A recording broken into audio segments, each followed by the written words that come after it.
અને કોઈ પણ હોય વિપક્ષમાં એને મજબૂત કરો. આમ આદમી પાર્ટી હોય, જો વિરોધ પક્ષ મજબૂત હશે તો જ આ વ્યવસ્થિત કામ કરશે, નકર પછી અભિમાન આવશે અને કઈ કામ થશે નહીં. કારણ કે આપણો તાલુકા પંચાયત જિલ્લા પંચાયતના સભ્ય અત્યારે નીકળી પડ્યા.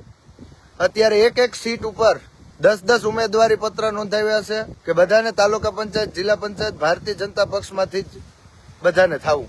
પણ ખરેખર હવે જાગૃત થાવ. આપણા પ્રશ્ન અનેક છે, તમે બધા વાકેફ છો. આજે હેરાન ગતિ જ છે સિયારી બાહુજી. ફરક પડે, કામ કરવાની સ્પીડ આવે, કારણ કે એને ડર નથી રહ્યો. ડર નથી એને કારણે ગમે મન ફાવે એમ કરે છે. ત્યારે 3-4 મહિના જે ચૂંટણી આવતી હોય ત્યારે ઘણા બધા ખાતમુહૂર્તો થાય છે, પછી કઈ થતું નથી. બોલો ને, અમારા ટેકાના ભાવના ચણા ક્યારે તોરાશે? અમારા ટેકાના ભાવના ઘઉં ક્યારે તોરાશે? કેમ નથી બોલતું કોઈ? નહીં બોલે, કારણ કે પાછા આપણે તો મત તો એને જ દેવાના છે. ખરેખર આપણા મુદ્દા અનેક છે. આ વખતે વિપક્ષ મજબૂત કરો, નકર પસ્તાવા સિવાય કઈ નહીં રે. પછી ખાલી રાડ્યું જ રહી છે.